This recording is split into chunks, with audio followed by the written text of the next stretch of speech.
Is it possible that in the midst of chaos, because this world's chaotic, I mean, if you just look at it through the 1% eyes, which is how most people look at it, how I looked at life for 45 years, the world is very chaotic, and you will constantly be pushed around by the waves, reacting to every little thing. But is it possible that in the midst of the chaos, even through the midst of very difficult things, down markets, rate hikes, socioeconomic things happening, geopolitical things, bombings, wars, rumors of wars, all of these things which in the 1% world does affect your business, can you tap into the 99 where there's peace, calm, and everything is still? And what I'm finding, Josh, is the more that I tap into that in the midst of the chaos, that actually opens the door to receive something greater than we could ever do with our own two hands. Welcome to another episode of the Made to Be Great podcast. I am excited to be joined today by a new friend, Jerrid Sebesta. Jerrid, thank you for joining the show today. I met you in San Francisco at Arjun's Better Human event. You did an amazing job speaking there, and I heard some of your story. And I'm excited to have you on the show to share it with our viewers and listeners. There were so many great takeaways that I had. And so I'll let you roll. We were in the pre-show. We were just kind of talking about a recent epiphany that you had. And so I think a lot of people watching this show could be encouraged by that and use that thought. So I'll let you roll with that. Well, thanks for having me, first of all. I mean, I love talking about this stuff. It was great to see you in person in San Francisco. Yes, sir. I know you got a lot of great people watching and listening to this. Many of them are business owners, salespeople, people in the realtor loan officer space. And my message is really finding some traction with people that want more. They're growth minded. They're high achievers. They may be crushing it. They may be stuck, but they've also been beat up a little bit by life. And right. So if you fit any of those criteria, which your business does, yes, it just seems like there's been there's been like this natural attraction to the message that I've brought to the table. So I'm honored to be able to share my story. That's really all I have. And I'm not trying to be overly humble with it. That's not my point. It's just, I have a story. God's given me a lot of life. And now I just get a chance to share that life and what I've learned. And so this is an honor to be here. Yeah. Like over just even the weekend, I kind of had some wake up calls with kind of some of the things that I've gone through and how that responds to money. Like, I mean, let's just be honest. Anybody listening to this not want to make more money? I mean, come on, let's just be honest. Money doesn't make us happy. It's not the end goal. We're all cool with that, but who doesn't want more, right? And I realized that like so many times, if you read any money books, they're going to talk about mainly two things. They're going to talk about strategy, the X's and O's. Well, I mean, I'm an old Dave Ramsey protege. I mean, that's really what that whole theology is. It's like, get out of debt, save, live on less than you make, budget. I mean, it's really X's and O's, right? Or the books are about thinking, mindset. And we need to have the right mindset when it comes to money. And I think that obviously both have validity. There's a spot for both. But I really realized something just this weekend. Like, I think it really starts with your nervous system. It really starts with your emotions, because your emotions are the things that kick off your thoughts. And if you're like me, your thoughts have gotten you into trouble.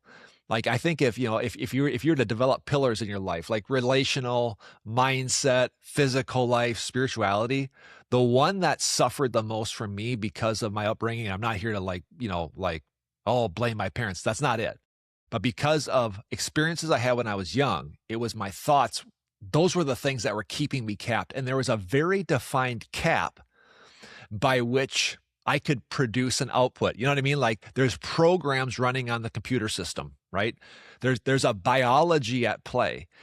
And depending on what your program is, going back to literally like your neurology, the ruts that are created in our thoughts, but those ruts that are connected to the hormones in our body and our nervous system, that will produce a very specific output. And I joke, you could like go back and I had conversations with my spouse and my friends years ago where I was like, dude, it doesn't matter what business I'm in. It doesn't matter where I'm living. It doesn't matter what my job title is. I can make this much money in my sleep. I'm so good at making this much money. Yeah. Yeah, but I'm like, I can't make a flipping cent over that. No matter how hard I try, no matter where I go, I am like literally every opportunity brings me this much money. And now in the last couple of years, since I have now opened my life and my mind and even my neurology and my nervous system up to the things we're going to talk about today, the caps have all come off of all those pillars. And I realize looking back now, I'm like, well, duh, that's what was going on. It was we were running on a program. That program has a very specific output. And as long as we are putting inputs to the same program, we're going to get the same outputs. So again, let's tie it back to your audience. Everybody that's listening to this wants more. Whether you're crushing or stuck, you want more. So what do we need to do? Do we need to change our strategy? Probably, to some extent, yes, there's strategy. Do we need to change our thoughts? Probably. But I really think it goes back to this idea of almost resetting our nervous system. Because I gave this analogy right before, we hit record here today. When you go to the gym, you lift weights, right? And you want to lift weights so you can build muscle, right? So it's like you tear down your muscle. You're actually leaving the gym weaker than what you went into it. And this builds the muscle back up. But there's a very important step in between the gym and the muscle. What do you have to do? You have to eat protein. The protein is the catalyst of growth after the breakdown. Exactly.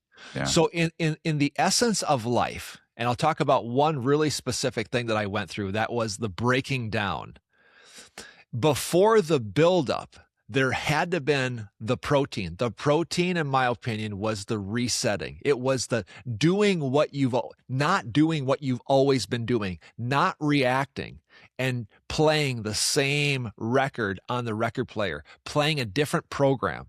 And I got to tell you, Josh, like this is really, really hard. But if you can inject certainty and belief and faith and get your nervous system more regulated in the times where it should be unregulated in the midst of uncertainty, that is the protein that opens the door to resetting your neurology, your nervous system, and that opens the door to receiving something bigger. Let me back up the tape. If you don't mind me, I'll just kind of keep riffing here on this story. Yeah. No, I like Okay. it. I like it. So I had questions, but you might answer them, so I'll let you keep rolling. let me share this story for context to your audience, and you can ask me a question. So I've been in business for myself for almost coming up on 2 years. So I had 2 10+ long careers.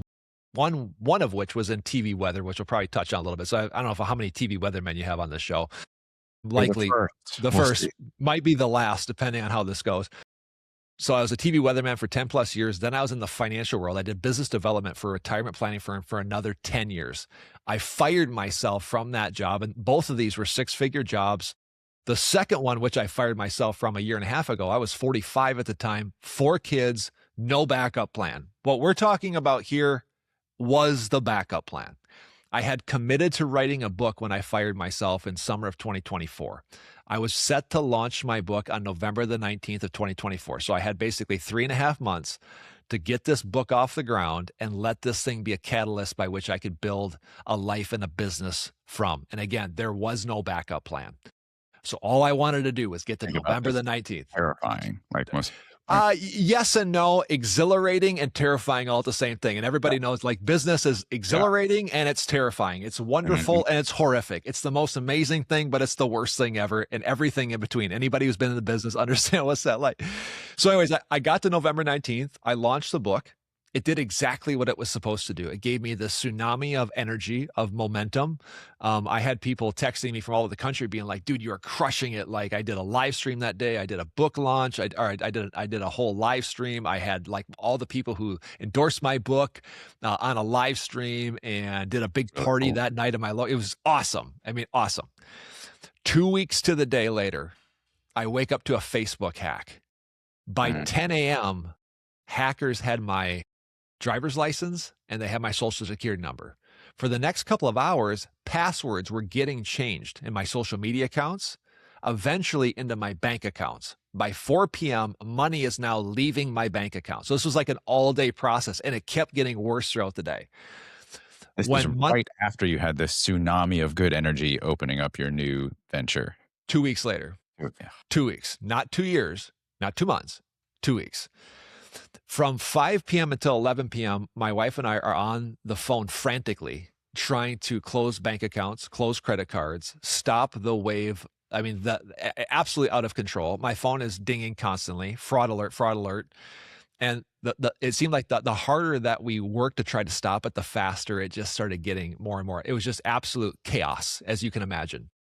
At one point, no kidding, like, I went into the bathroom, curled up on the floor, like, literally screaming like I was being murdered. My kids are terrified because their father, who is a big guy, I'm 6'6", and I'm on the floor in the fetal position of the bathroom, like, screaming in terror, dry heaving from the stress and overwhelm of the moment.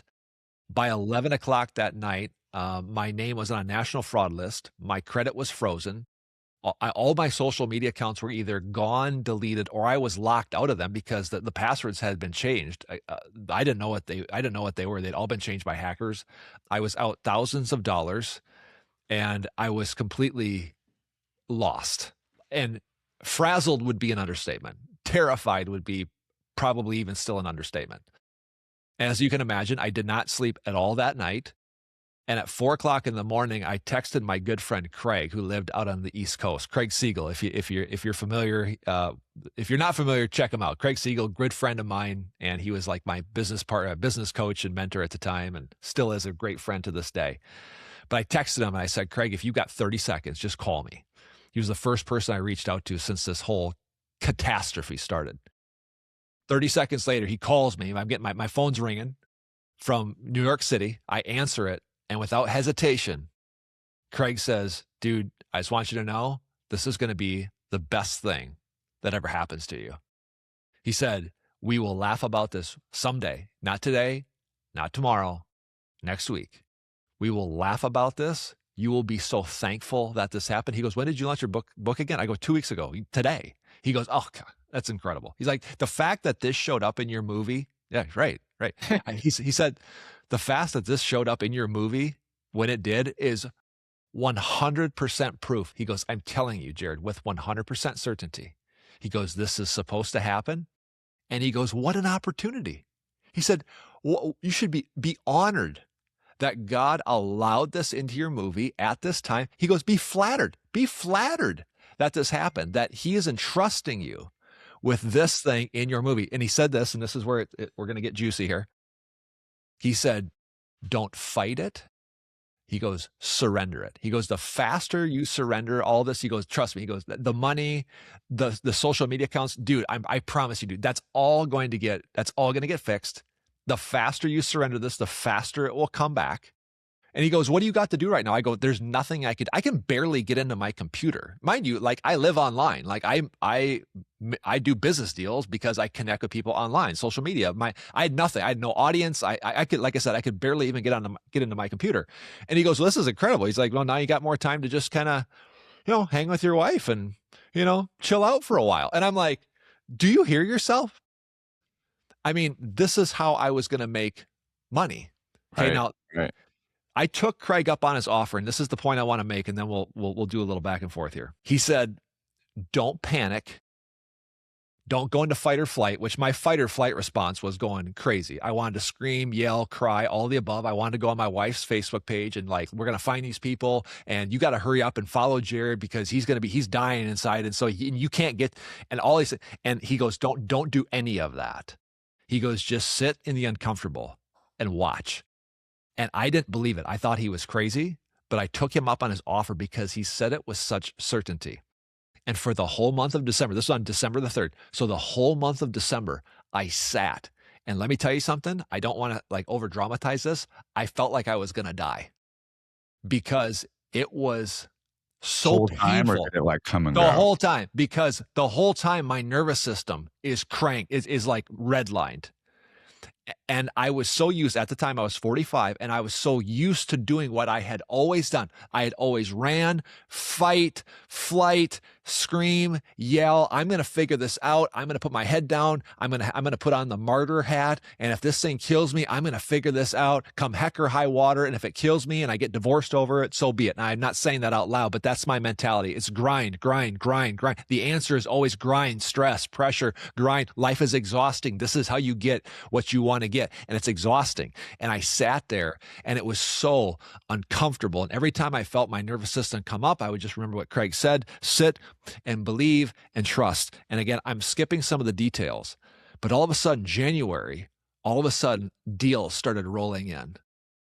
And I ended up making more money in January than I had ever made in my entire life, which is interesting because this came off of a month where I didn't even have social media. Like I said, I didn't even hardly have an Things you thought you audience. had to do, you couldn't even do, and then all of a sudden, you have this Exactly. tsunami of good business. Exactly. Exactly.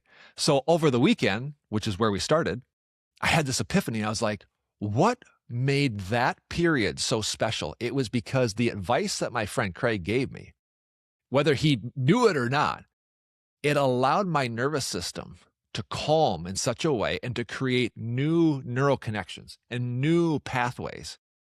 And that, I think, is the ticket to the next level. Yes, thinking is part of it. Yes, doing is part of it. But there's an emotional response. There is a feeling that we have to get ourselves to between the event and the growth. And that is to be at a calm, present state where we can like be in homeostasis, where we can like be calm. Not that there isn't stresses out there, not that our nervous system doesn't pop up and down occasionally, but even when we're under stress and pressure, we are at this state where we know, not hope, not think, we know it's all taken care of. Where we're so whole that the world could appear like it's a falling apart in so many ways. And on the inside, we're cool, calm, and collected. I refer to it like the ocean. Think of it like this. Like there's a hurricane ripping through the ocean. What's happening on the surface of the ocean? Holy cow, there's 30-foot swells, right? White water, chaos, foam, crazy. It's loud. Destruction. Yeah. You go just 50 feet, maybe just 100 feet down. And that ocean might be 2 or 3 miles deep. And you just go 50 feet down. And it is peace and calm and quiet. Is it possible that in the midst of chaos, because this world's chaotic, I mean, if you just look at it through the 1% eyes, which is how most people look at it, how I looked at life for 45 years, the world is very chaotic and you will constantly be pushed around by the waves, reacting to every little thing. But is it possible that in the midst of the chaos, even through the midst of very difficult things, down markets, rate hikes, socioeconomic things happening, geopolitical things, bombings, wars, rumors of wars, all of these things, which in the 1% world does affect your business, can you tap into the 99 where there's peace, calm, and everything is still? And what I'm finding, Josh, is the more that I tap into that in the midst of the chaos, that actually opens the door to receive something greater than we could ever do with our own two hands. And so again, just to kind of put a little bow around this for the first 20 minutes of this conversation, that's what I learned this weekend. And that gives you a really clear example as to what I've gone through and honestly had to go through for me to really understand this and then teach it to other people and talk about it on a podcast like here. I'll send it back to you. Love it. Yeah, I love it. No, that was so good because I heard the kind of 10,000-foot view story of your career. I remember the weatherman stint. I forgot, I think, about the financial one. I Those are sneak it big. in there. It's not quite as sexy as the weatherman bit, but yeah, it's But it's both, part I of my mean, in story. my world, and maybe a lot of listeners here to this show, they might be familiar with that type of line of work and what the income is, and just from what I do in mortgages, anytime you're like a major news channel weather person, anchor, you probably make a pretty good salary. So a lot of people would probably assign both of those careers like a pretty good career. Oh, absolutely. Uh, and so for perspective of, hey, I want to do something greater, which this is the Made to Be Great podcast. So a lot of our listeners are people who are wanting to go to that next thing. And certainly the last several years, any business is has wild ups and downs, much more so than any time that you're working for a business and it's not your business or you're not responsible for driving sales in that business. Um, but I feel like especially the last few years have been, there's more anomalies ever since, from what I can remember. I'm 45 now, and I remember the first big like black swan unexpected thing was the Great Recession that started in late December '07 into '08. And since then, it's like it feels like a lot of new normals. Like there's a lot of different things happening that's much different than what happened decades before. And so this idea, this skill that you're talking about pausing and going below the surface and just not reacting. What are some practical steps that people can take, that, that you're in a situation, say, hypothetically, mortgage rates are elevated and sales numbers are down, hypothetically. And that could be, you could focus on that and the negative, or you could focus on what's the opportunity, how to think about it from, hey, how can I help people navigate this?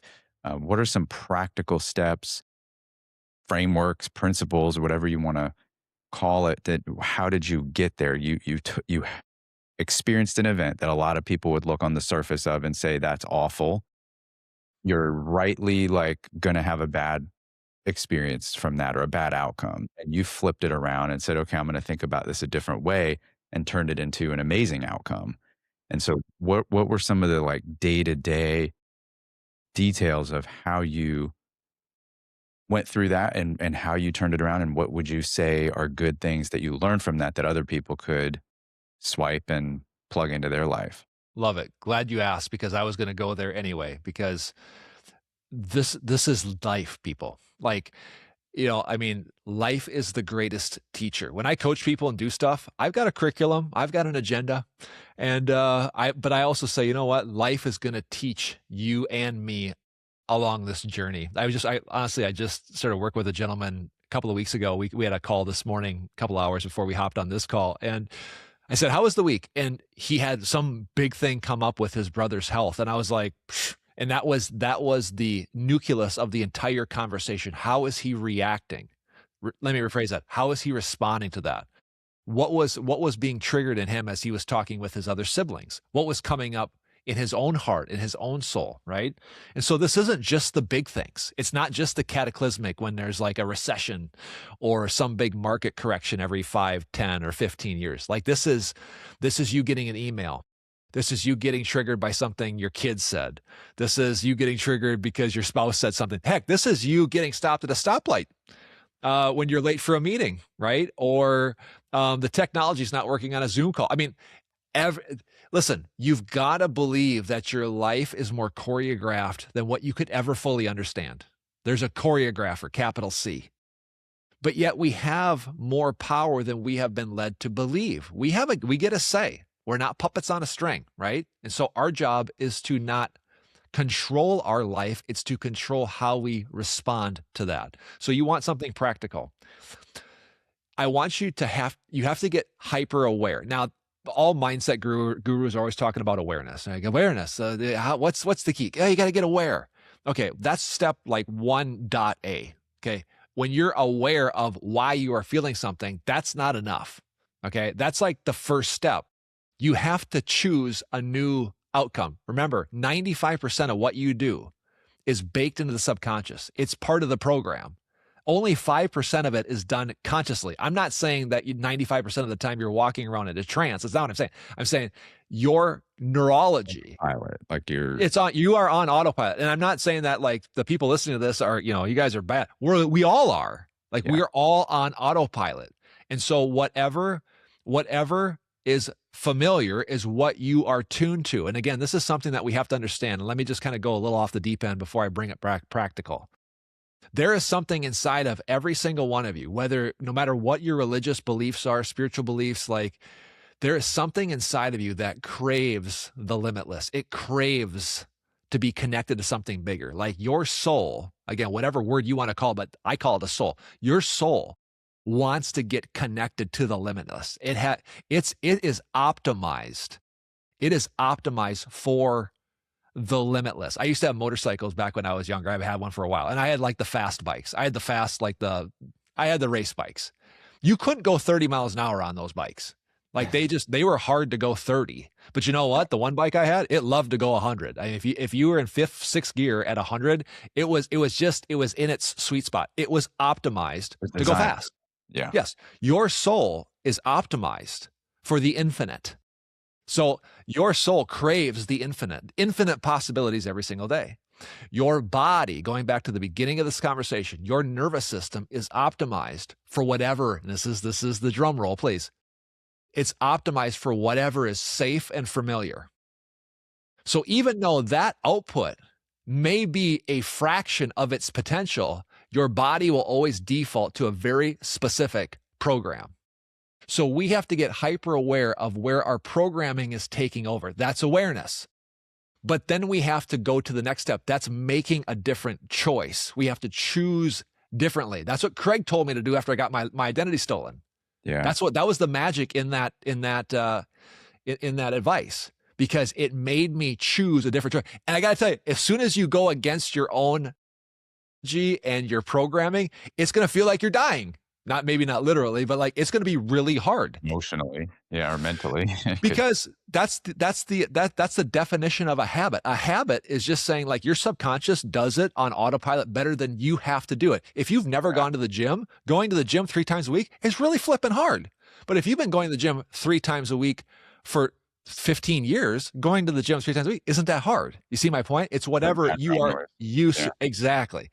So I always cover a 3-step process. When you are in the precipice, and by the way, Josh, for your listeners, this has to happen in the moment. It can't happen a day later or when you're journaling that night or having a quiet time the next morning. It's in that moment when you get stopped at the stoplight, when that annoying customer, like the client from hell, calls you again with another problem, or the dishwasher goes out and there's water on the floor again this week. It's in that moment that you have to stop. So that's step number 1. Stop. Don't allow the old program to run. And then step 2, I want you to literally say this, and I get laughs at this. You have to say either internally or externally or both, what a pleasure. What a pleasure this is happening. Because you need to start realizing and training your own nervous system that the challenges in life are for you. Everything is choreographed for you, for your growth, to optimize your soul, not your old self, not your old programming, not your limiting belief. It's trying to bust through. Your soul is working in accordance with everything that's happening in this world to help you grow and expand. And so when the challenging things show up that want to trigger you, you stop and then you say, what a pleasure. And then step number 3 is that you respond. Don't react. Don't react to the same old program. Don't react the way you always have. When your identity gets stolen like me, I wanted to scream, yell, fight. I wanted to move. I wanted to sell the house. I wanted to burn the whole thing down and go live in a hole out in the mountains. That was what my programming was optimized to do. And I started to respond differently. But there's a caveat to that. You have to respond from wholeness. What the heck do I mean from that? When you are in a state of wholeness, you are postured in such a way where you understand that you don't have any problems.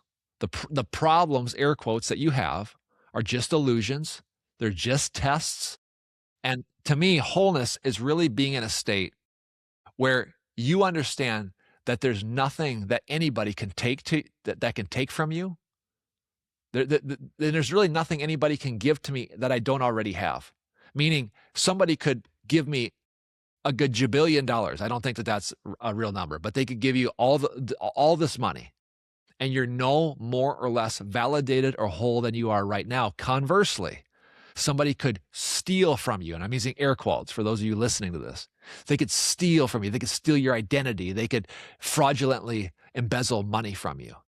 And they haven't stolen anything, because you can't steal anything from me. Josh, I love you, man. I love you, dude. But like, I love our friendship. But the reality is that you can't give me or take anything from me that I don't already have. You could come in and you could steal all my money, and you really haven't taken anything from me because none of those things make me validated and whole. And so I preach a lot on wholeness. I spend a lot of time making sure I'm postured from a place of wholeness. And so let's use the email as an example. You've got that client from hell who keeps bothering you, who has nothing but problems to solve. Instead of firing back an email or getting on the phone right away, up, say, what a pleasure, what an opportunity. Just like Craig said, when I got my identity sold, what an opportunity, what an honor it is that I have this challenge. This isn't a problem. Like, I don't have problems. I don't live in a world where I have problems. I have challenges, but I don't have problems. And this is an honor that I get a chance to deal with this challenge because it's actually the golden ticket. This is the portal for me to go to my next level. And then I get to a spot where I'm fully whole and understand that there's really nothing anybody can give to me or take away that I don't already have. And then from that place, I respond. I'm not suggesting we never answer emails or our phone and we sit around and sing Kumbaya all day. That's not what I'm saying.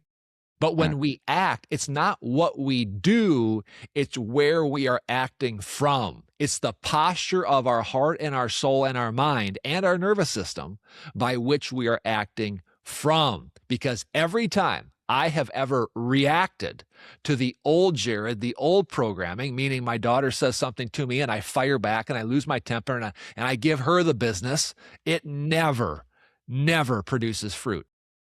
But if I get the business from her and I pause and I stop and I say, wow, I think that this girl is actually in my life, and I share more about her story from stage. You've heard it, Josh.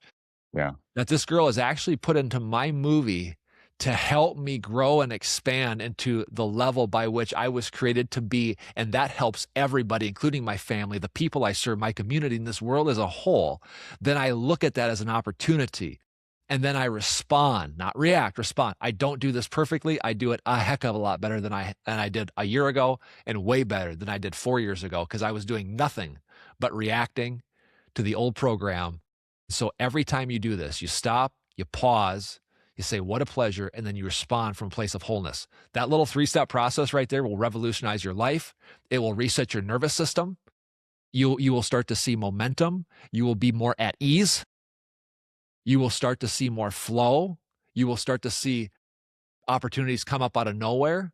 But at the same time, too, and again, I warn people who work with me, and I shouldn't even say this on the air. But when I work with people, you know what happens? Stuff starts happening. Challenges start showing up. Opportunities for growth come up. Bingo. And that's what I have to coach them through. Yeah. Is because that's what those are. Because like some people listening to this might say, what a pleasure. The dishwasher flooded the kitchen floor. My freshly installed hardwood floors are ruined, and I don't have time to deal with this. This is like divine, like connection here, because a lot of that stuff you said are literally things I've had happen to me the last 3-4 years. I bought a new home, and there's been a number of opportunities for growth, and I wish that I would have handled them a little differently. And so I'm still a work in progress, you know, like what you said there. And so I'm taking this in, and I'm like, okay.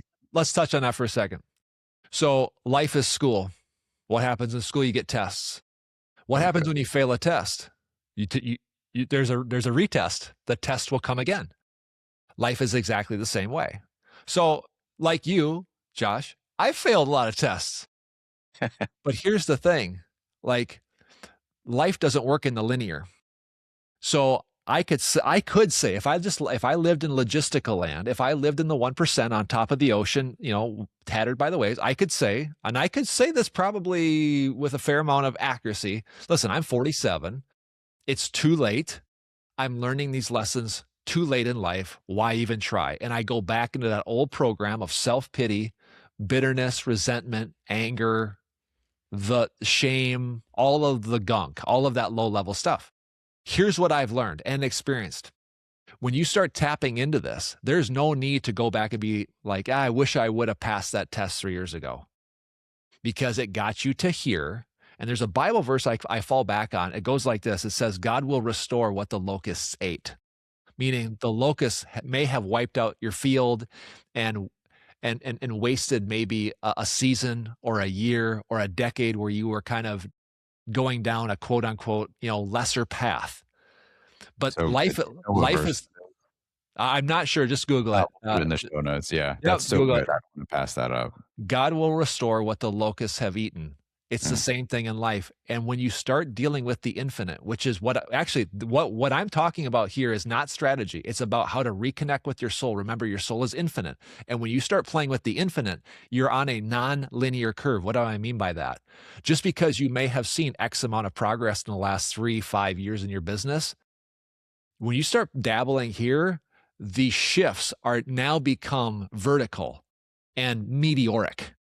And I can say this from a guy who lived in logic land with slow growth over the course of years, and it was painful and exhausting and grueling. And now I'm learning. I still work hard. Don't get me wrong. I bust my butt. I'm all in, man. I believe, and I see you doing that. So, but, yeah. but I understand the other side of this equation, Josh, which is like, it's that surrender piece. It's that detachment from the outcome. It's the wanting it, but not needing it. It's the understanding with the right lens of the things that are happening to me. It's not another excuse to go, oh, here we go again. Because I lived with the black Eeyore cloud that followed me all around, just like in Charlie Brown, right? I grew up Cloud in a, and crowd. That's a whole other podcast episode. All right. I grew up, I grew Yeah. up, I grew up in a trailer home in Southwest Minnesota by my mom, and it was dysfunctional. And I was her caretaker since 8 years old. And my dad wasn't around, and my older brother was an alcoholic, and he has since passed last year. God rest his soul. So I've got plenty of excuses, as do you, as to most people listening, as to have a big old fat pity party. But that is a lower destiny that we are choosing. And if you've taken that route for years or decades, don't discredit how fast it can turn around, because logic will say, you know what, interest rates are up. There's a bunch of socioeconomic unrest. There's political unrest. And this year is going to be a you-know-what show. If you're in the mortgage biz, buckle up, because it's going to be an absolute disaster fire. You know what I'm talking about? I do. And if you believe that, guess what's going to happen? Exactly that. I've seen that. That's what I was going to say. I've seen people who say that. That's the outcome they're getting. People who say the opposite are getting quite a much better outcome, and they have the same circumstances and conditions. So is it just purely thought alone? Yes and no. It's part of the equation. It's not just like, oh, today is going to be good. Today is going to be good. It's going to be positive. I'm going to make some money today. I'm going to do a deal today. It's at the soul level, the nervous system level, at your body level. Can you tone the thermostat back amidst the chaos? Remember, what is the secret sauce between the gym and the muscle building? It's the protein. What's the secret sauce between the chaos and the expansion? Certainty, belief, responding from wholeness, not giving in to the old Josh, to the old Jerrid, the lesser versions of ourselves. Is thinking part of it? Yes. Is having a positive mental attitude part of it? It's a part of it. But it goes down to our nervous system, our body. And so if you're going through something, and this is to everybody listening, you're going through something difficult, challenging, cataclysmic.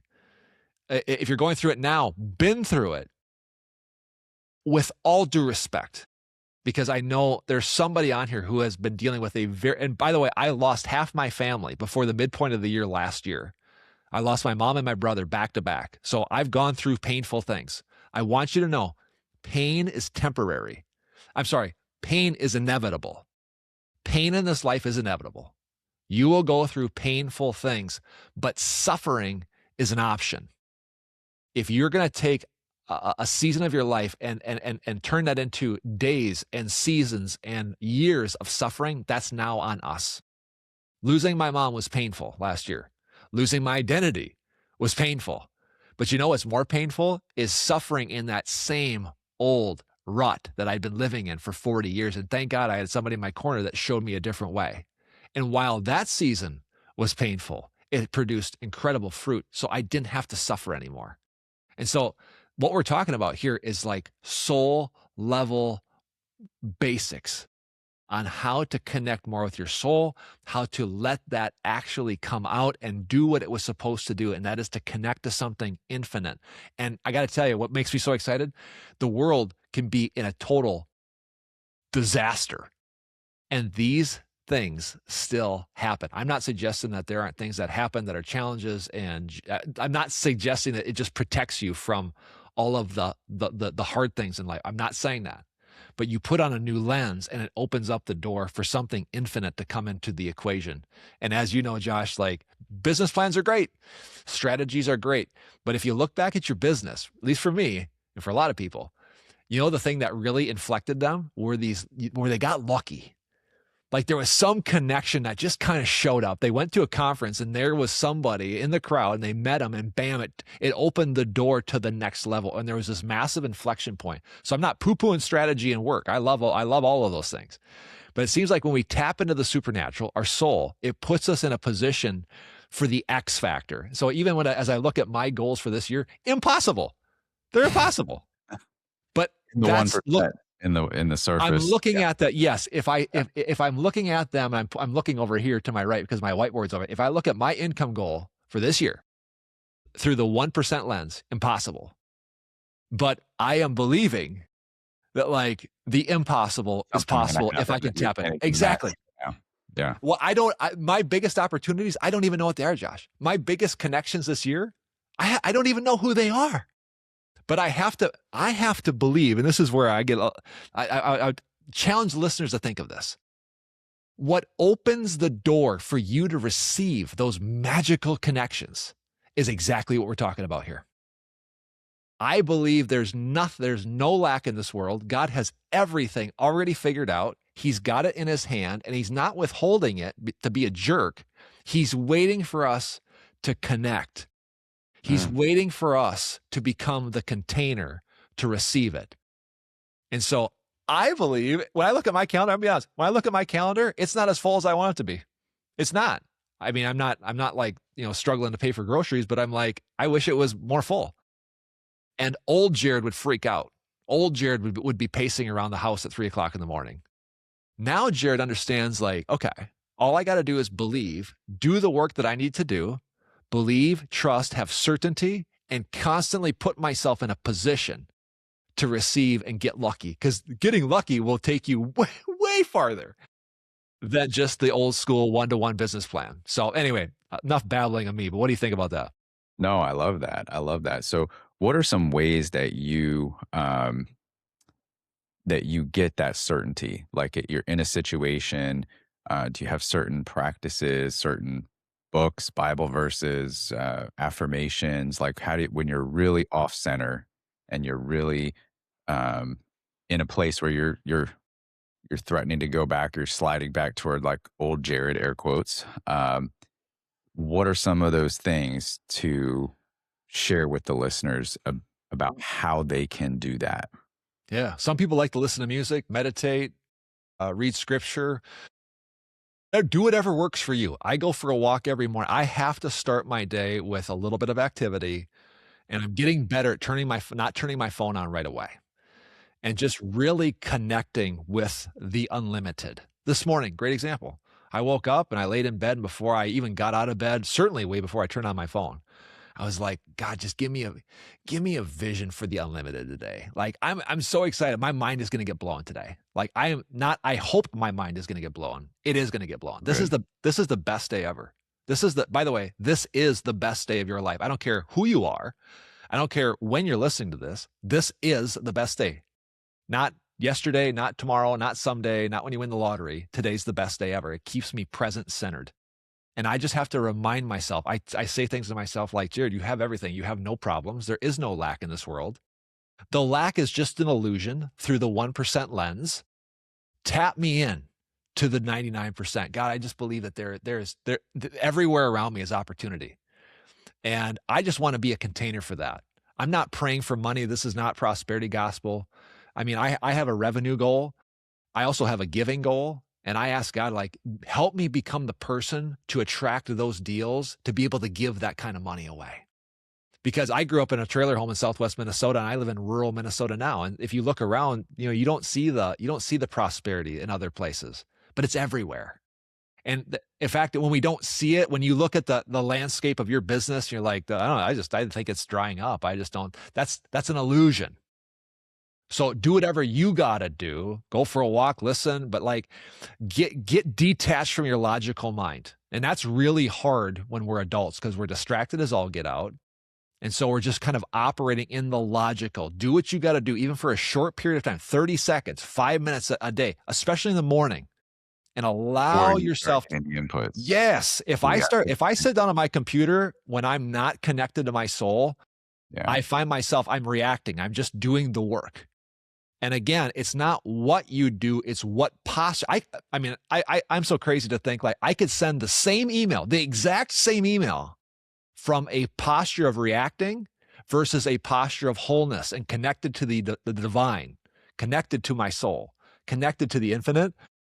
And those two emails, even though they say the exact same thing, I believe will produce a different result. Now, I don't have a scripture and verse to back that up, but that's what I believe. And so I spend a lot of time as a business owner, like many of your listeners, I'm not working on myself, which I am. I'm working on getting connected so I'm whole. And then the work flows from there. Hope I answered your question. You did. I love that. I've actually seen that play out in my life with certain things like news I have to give in the loan process as a mortgage professional. Shared the exact same message, like the appraisal didn't come in at the sale price. I've said it from a place of lack and from a place of abundance and connection. Literally the same call, completely different response. So I've experienced that. I'm sure people listening probably could relate to that. So that was amazing. I don't know if you have any final thoughts, want to be respectful of your time. I would love to have you back if you are interested in that. And if anyone wants to connect with you, where would they go? Your Instagram, we'll link that in the show notes, but where's the best place to connect with you if people want to follow you and work with you? I love it. I'll leave your listeners with one more question to ponder. And this is where I usually end my talks. And Josh, you heard this. It's a question: what else is possible? Mm, So I'll get a blessing. I'll book a trip. Like I'm going to Miami in a couple of weeks, and I'm going to Phoenix next week for business and play. nice. And both these I'm so pumped for both these trips, because there's Very opportunities there. sure. And it's easy for me to be like, okay, cool. Like yeah, yes. Where the magic happens is being like, what else is possible? When I'm on my walk and I'm connecting to the infinite and connecting with God, what else is possible? And bam, I'll get an idea, or somebody will pop into my head, and all of a sudden my phone dings and it's somebody from Phoenix being like, hey, can I introduce you to anybody? And I'm like, well, how do you explain that? And so that question, whether you're crushing it or stuck, consider that question, because there's always another level.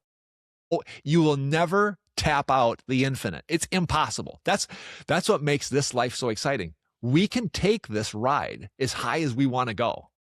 It is determined by our ability, our consciousness, our level to connect with something deeper. And we get a say in that.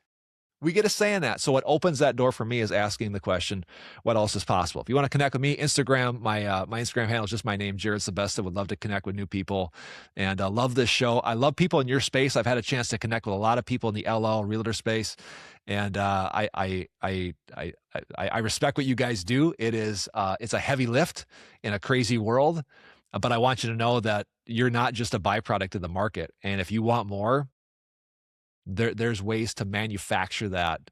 And it doesn't come from grinding yourself into the ground and being stressed out. I actually believe the older we get, the more peace, the more money we should make, the more peace we should have, the more freedom we should have, and the more fulfillment we should feel. And so if you ever feel it, I felt that, if you ever feel that going down, check yourself, because our soul was not created for that. It was created for more, more, more, more, more. And so in all of those things, it's not one or the other. It's not more money, less peace, more abundance, my marriage tanks. No, that's not how this game operates. So if you feel like there's misalignment, reach out to Josh, listen to this again, reach out to me, let's connect, and we'll figure out a way where you're out of alignment to get you back in alignment to who you are. Amazing. Jerrid, thanks again for coming on the show. Thank you all for listening to another episode of the Made to Be Great podcast, and we hope you tune in again soon. Thanks. You were made to be great. Don't settle for less. You were made to be great. Don't